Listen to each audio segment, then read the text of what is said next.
L'expérience de l'artiste avec le sport est souvent un peu compliquée. Il se traduit souvent par des blessures, alors que la bonne intention de l'artiste de vouloir encore une fois, s'exprimer autrement qu'il le fait habituellement sur scène est certainement quelque chose qu'il peut trouver à travers une exploration.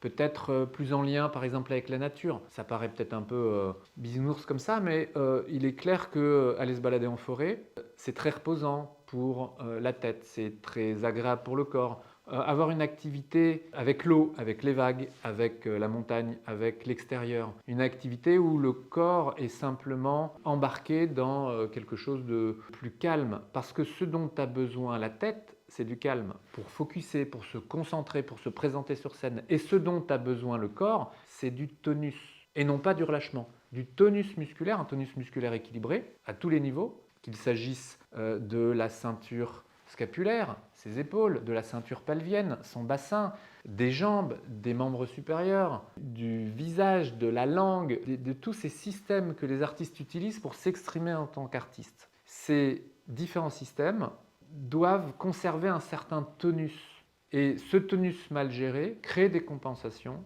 et crée des désordres physiques ou mentaux basiques. On parle simplement de tendinopathie, de surmenage musculaire, de fatigabilité, de déprime ou de dépression, de démotivation. Alors que cet équilibre corps-tête, je l'ai vraiment analysé à travers la dystonie de fonction qui est réellement une désorganisation du système de commande d'un geste dans l'espace et le temps qui doit être extrêmement précis. Je tire les bénéfices de mes recherches sur la dystonie pour les réinjecter dans la recherche fondamentale de chaque artiste et évidemment lors de l'apprentissage des jeunes artistes, c'est fondamental. Le physique et le mental, c'est un sujet qu'aujourd'hui on a vraiment envie de ne pas dissocier.